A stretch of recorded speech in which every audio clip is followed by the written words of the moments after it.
अस्सलाम वालेकुम बाबा, क्या हाल है बाबा जी, ठीक हो? बाबा जी आप क्रिश्चियन हैं, तो आप भी इhtजाज में शामिल हुए हैं, आप क्या कहना चाहते हैं? बस ये मैं ये पैगाम देना चाहता हूँ जो इस वक्त स्वीडन में हुआ है, कुरान पाक को जलाया गया है, वो अनुच्छेद है।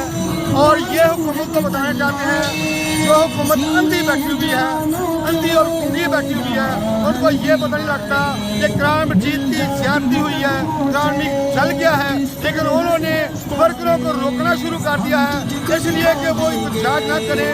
और सजाए करना, रिकॉर्ड का होना हर शहरी का, हर पाकिस्तानी का, हर मुस्लिम का, हर मसीह का हक है। आप अवाम को क्या पैगाम देना चाहते हैं, पाकिस्तानी की अवाम को? मैं पाकिस्तानी अवाम को ये पैगाम देना चाहता हूँ, खुदारा पाकिस्तानी अवाम बाहर निकले और स्वीडन में जो गुस्ताख हुई है उसके खिलाफ एहतजाज करें। देखिए जी, ये बुजुर्ग जो है ना, जो अंकल हैं, ये क्रिश्चियन है, लेकिन ये फिर भी पाकिस्तान जो मुसलमानों की कुरान पाक किताब है उसकी बेरुमती हुई है स्वीडन में, उसके एहतजाज रिकॉर्ड कराने के लिए ये अपने मुसलमान भाइयों के साथ, पाकिस्तानी भाइयों के साथ लाहौर हाई कोर्ट के सामने एहतजाज में शामिल है, आप देख सकते हैं।